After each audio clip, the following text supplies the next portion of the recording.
Okay, ये video उन सारे स्टूडेंट्स के लिए है जो जीएलपीटी जुलाई 2025 देने वाले हैं।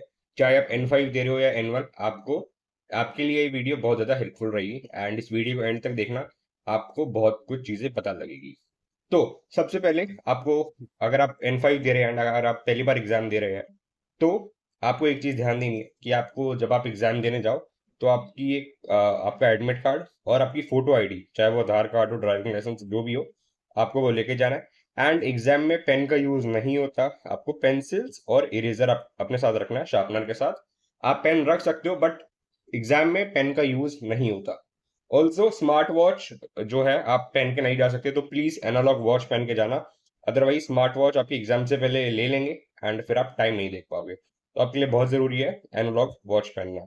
तो जो आपका वीक एरिया है, आपको अभी भी पता है कि इस एरिया में मेरे को कॉन्फिडेंस नहीं है एंड इसमें मैं गलती कर रहा हूँ, तो आपको उस एरिया पे ज्यादा फोकस करना है, चाहे वो लिसनिंग का हो, चाहे वो कांजी का हो, चाहे वो रीडिंग का हो।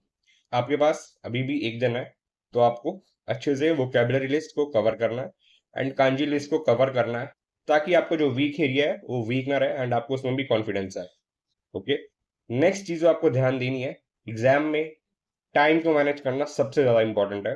एंड किसी भी क्वेश्चन में बहुत ज्यादा टाइम स्पेंड मत करना। अगर आपने एक क्वेश्चन में ज्यादा टाइम स्पेंड किया, तो बाकी क्वेश्चंस के लिए आपके पास कम टाइम बचेगा एंड आप पैनिक मोड में आ जाओगे कि बाकी क्वेश्चंस के लिए मेरे पास कम टाइम है, मेरे को जल्दी जल्दी सॉल्व करना है। जिस रीजन से काफी हाई चांसेस है कि आपका जो आंसर है वो गलत है, जल्दी की वजह से। तो प्लीज आप आराम से, कामली होके करना। कोई क्वेश्चन पे बहुत ज्यादा टाइम लगाने की जरूरत नहीं है। जो आपको ट्रिकी क्वेश्चन लग रहा है, आप उस पे 30-40 सेकंड देने के बाद अगर आपको नहीं समझ आ रहा क्या करना है, तो आप उसको बाकी सारे क्वेश्चंस करने के बाद देख सकते हैं। ये आपके लिए बहुत ज्यादा हेल्पफुल रहेगा। एंड अगर आपको किसी क्वेश्चन का बिल्कुल आंसर समझ नहीं आ रहा, तो आप कोई भी आंसर गेस करके आप अपना उस क्वेश्चन को कंप्लीट कर सकते हैं। क्योंकि जीएलपीटी एग्जाम का बेस्ट पार्ट है कि नेगेटिव मार्किंग नहीं होती। ओके। तो अगर आपका आंसर गलत भी हुआ तो आपको 0 मार्क्स मिलेंगे, माइनस में नहीं जाएंगे। ओके। अब जब भी लिसनिंग का सेक्शन आप देने लगो, तो आपको एक चीज क्या ध्यान देनी है, ऑडियो स्टार्ट होने से पहले क्वेश्चन पढ़ लेना और ऑप्शंस पढ़ लेना। क्योंकि अगर आपने क्वेश्चन और ऑडियो पहले से ही पढ़ लिया है, तो जैसी ऑडियो स्टार्ट होगी, आपका माइंड उस वोकेबलरी वर्ड या जो उस ऑप्शन है उससे रिलेटेड वर्ड्स उस ऑडियो में ढूंढेगा, जिस रीजन से आपके लिए आंसर निकालना इजी रहेगा। ओके। एंड अगर आपका एक लिसनिंग का क्वेश्चन मिस हो जाता है, आपको समझ नहीं आ पाता या आपका मिस हो जाता है क्योंकि आपके पास टाइम कम था या आपका ध्यान कहीं और चला गया था, तो आपको अगेन पैनिक नहीं करना। सिचुएशन में आपको उस क्वेश्चन को स्किप करना है, बाकी क्वेश्चंस पे अच्छे से फोकस करना है। ओके। नाउ आगे चलते हैं। अगर ग्रामर और वोकेबलरी टिप्स के बारे में बात करें, तो आपको अगेन वोकेबलरी के लिए तो आपको अच्छे से वोकेबलरी लिस्ट करनी ही करनी है, ग्रामर पैटर्न्स करने ही करने हैं। बट काफी मिस्टेक जो स्टूडेंट्स कर देते हैं, वो है पार्टिकल्स में। वो पार्टिकल्स को, जो N5 में हमने पार्टिकल्स पढ़े, जैसे वा, गा, नो, नी, दे, ये जो सारे पार्टिकल्स हैं उनको मिस कर देते हैं। ओके।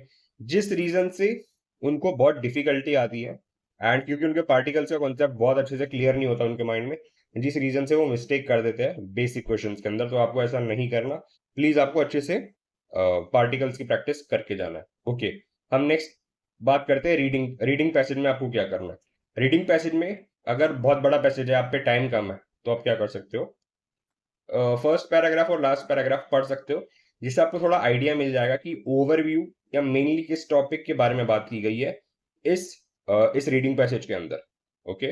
आप क्वेश्चन, अगर आपको ऐसी अप्रोच सही लगती है कि पहले आप क्वेश्चन पढ़ोगे फिर आप रीडिंग पैसेज के अंदर में से आंसर ढूंढोगे, तो आप ऐसा भी कर सकते हो। कोई इसमें प्रॉब्लम नहीं है।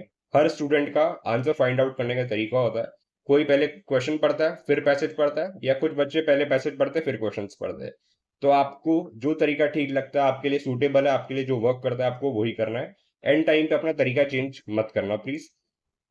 एक फाइनल चीज जो आपको ध्यान देनी है, एग्जाम से पहले, एग्जाम से एक रात पहले अच्छे से सोना, बिना किसी स्ट्रेस के, बिना किसी एंजाइटी के। आपको पीसफुली, कामली एक गुड स्लीप की रिक्वायरमेंट रहती है।